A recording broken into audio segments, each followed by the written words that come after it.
देवियों सज्जनों, सत सत अभिवादन। आत्म परिचय के 61 भाग के दूसरे परिच्छेद में आपको मैं प्रवेश कराने के लिए उपस्थित हुआ हूं। सबसे पहले भगवान वासुदेव को प्रणाम। ओम श्री कृष्णाय वासुदेवाय हरे परमात्मने प्रणतः क्लेशनाशाय गोविंदाय नमो नमः। हे प्रभु, आपने भक्तों के दुख को दूर करने के लिए प्रण लिया है, इसलिए दुख का हरण करिए।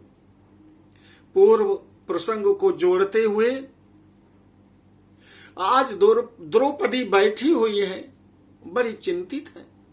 कहा यह कलयुग आ रहा है और कलयुग में ऐसा दृश्य सबको देखना पड़ेगा, बहुत से लोगों को देखना पड़ेगा कि माता पिता के आगे उनकी संतान प्राण को परित्याग कर देगी। इसलिए कोई न कोई उपाय तो सोचना ही पड़ेगा कि जिससे इस कलयुग में माता पिता की संतान उनके सामने अपना प्राण परित्याग न कर सके। बहुत बड़े ऋषि हैं, धौम्य ऋषि, उनके पास द्रौपदी जाती है। कहा हे ऋषिवर, बताइए इस कलयुग में पुत्रों की कैसे रक्षा हो सकती है, पुत्र कैसे अपनी पूर्ण आयु जीवित रहेंगे, इसके विषय में आप मुझे बताइए मुझे, जिससे भारतवर्ष की प्रत्येक पुत्रवती नारी दुख को न प्राप्त हो। जिसकी अर्थी को उठाने के लिए पुत्र को चाहिए, उसकी अर्थी को आज माता और पिता उठा रहे हैं। ऐसी अर्थी ना उठानी पड़े, ऐसा दुख ना झेलना पड़े, ऐसा दुख उनके सामने जीवन में ना उपस्थित हो। बताइए ऋषिवर। कहा देवी सुनो, सूर्य वंश में एक राजा थे जीमूत वाहन। उनके पिता का नाम था शालिवाहन, माता का नाम था शैब्या। बड़े ही प्रतिष्ठित, धर्म प्रिय, प्रजापालक, नीति और न्याय पर चलने वाले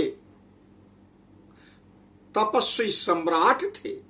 प्रजा की रक्षा में अपने प्राणों का बलिदान करने के लिए सदैव तत्पर रहते थे। एक बार की बात है, साकेत नगरी में अर्धरात्रि में एक नारी विलाप कर रही है। हे प्रभु बचाओ, हे राजन बचाइए, बचाइए, मेरे पुत्र को बचाओ, मेरे पुत्र को बचाओ। हे देव की सुत बताइए, बचाइए। ओम देव की सुत गोविंद वासुदेव जगतपते देहि में तनयम कृष्ण त्वमहं शरणं गतः। राजा उठते हैं अर्धरात्रि में। सम्राट सूर्यवंश के अयोध्या के नरेश्वरी जीमूत वाहन जी उठते हैं और देखा उनकी पत्नी रानी भी जाती है साथ में। तो एक नारी अपने बच्चे के सिर को गोदी में रखे हुए विलाप कर रही है। वो बच्चा बेहोश है। कहा क्यों रो रही हो, क्यों विलाप कर रही हो देवी? कहा राजन, एक गरुण नाम का पक्षी आता है, अब प्रत्येक दिन जितने बालक हैं सबको वो मार रहा था।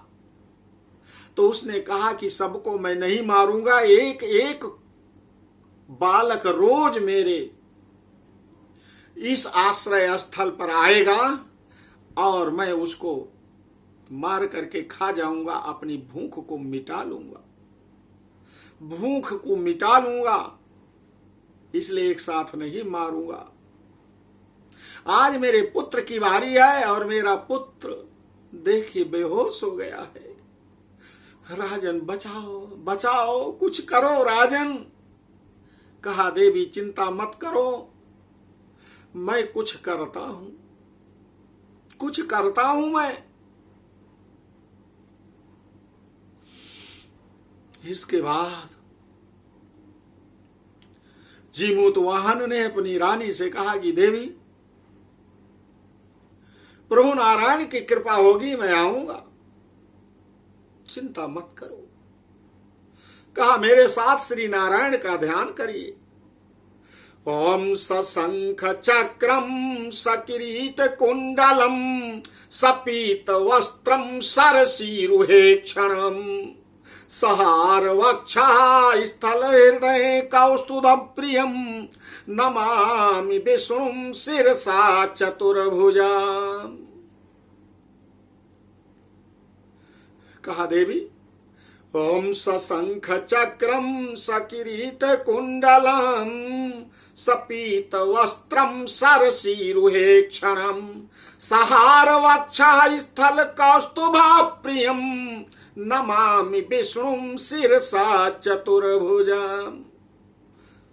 प्रणाम करो और आप महल में चलिए, मैं आता हूं। राजा जीमूतवाहन वहां पर पहुंचे जहां पर गरुण आता है आश्रय स्थल में। रात्रि में गरुण आ गया और झपट पड़ा जीमूतवाहन पर और बायां भाग उसने अपने चोंचों से खाना शुरू किया। जीमूतवाहन अपने पीड़ा को अपने अंदर ही रोकते हैं और कहा इस बच्चे को मुझे बचाना है, जरा उफ तक भी नहीं किया। जब बायां भाग उसने खा डाला तो अपना दाहिना भाग भी इधर कर दिया। कहा गरुण खा लो। गरुण कहता है तुम कौन हो? तुम तो मनुष्य नहीं जान पड़ते हो, तुम देवता हो, कौन हो तुम? अपना वंश का परिचय दीजिए, आप हैं कौन? कहा इससे आपको क्या मतलब? आपको मांस चाहिए, आप खाइए, लीजिए खाइए। कहा नहीं खाऊंगा, आप बताओ अपना परिचय बताइए। कहा मैं सूर्य वंश का क्षत्रिय राजा जीमूतवाहन हूं। मेरे पिता का नाम शालिवाहन था और मेरी माता का नाम सैब्या है। आज उस बच्चे को देख करके मुझे दया आ गई, इसलिए मैं अपने शरीर के मांस को दे रहा हूं, आप खा लो जितना हो सके। कहा नहीं खाऊंगा, मैं बहुत प्रसन्न हूं, बताओ मुझसे वर मांग लो। कहा वर देना चाहते हैं तो हे गरुण जी, आज तक जितने बच्चों को आपने खाया सबको जीवित कर दीजिए और मुझे वचन दीजिए कि आज से तुम इन बच्चों को मार करके खाने के लिए इस मेरे कौशल प्रदेश में नहीं आओगे। कहा अवश्य नहीं आऊंगा, वरदान दिया।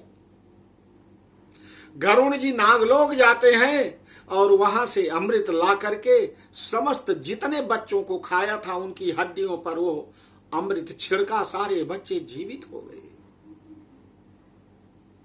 सारे बच्चे जीवित हो गए। इसके बाद गरुण जी ने कहा कि एक और वरदान मांग लो। कहा क्या वरदान? और कुछ? कहा मैं अवश्य देना चाहता हूं कि आज इस पृथ्वी पर तुमने अपनी प्रजा की रक्षा के लिए जो बलिदान दिया है, आज अष्टमी की तिथि है, आश्विन मास कृष्ण पक्ष है, तो जीमूतवाहन के नाम पर जीवित जो पुत्रों को आपने किया तो जीवित पुत्रिका का व्रत कहा जाएगा ये। और जो भी भारत वर्ष की नारी इस दिन व्रत को रखेगी और कुश का पुतला या कुश की आकृति जीमूत वाहन आपकी बना करके, जीवित पुत्रिका की आकृति बना करके आदि शक्ति माता गौरी की जो पूजा करेगा उसके जीवन में कभी भी कष्ट नहीं आएगा, कभी भी कष्ट नहीं आएगा कि वह अपने पुत्र की डेड बॉडी को देख सके, मृत्यु को देख सके। इसलिए पूरे भारतवर्ष में सूत जी कहते हैं, हे शौनक जी जाकर के बताइए कि केवल यह एक ऐसा व्रत है जिस व्रत को करने से उसका पुत्र जीवित रहेगा, इसीलिए इसको जीवित पुत्री का व्रत कहते हैं, जीवित पुत्री का व्रत कहते हैं। तो ये दूसरा परिच्छेद मैंने आपको सुनाया, आपको जरूर अच्छा लगा होगा। और इस कथा को सुनने के बाद माता द्रौपदी आश्वस्त हो गई कि भारतवर्ष में अब कलयुग में इस व्रत को करने से गरुण जी सदैव प्रसन्न होंगे और भगवान नारायण की कृपा मिलेगी, माता गौरी की कृपा मिलेगी, अब पितृपक्ष में पितरों की कृपा मिलेगी और उनकी संतान सुरक्षित रहेगी। तो मेरे इस वीडियो को सब्सक्राइब करिए, नहीं किया एक बार भी, केवल एक बार करना है, लाइक और शेयर करें। बोलो गरुण भगवान की जय।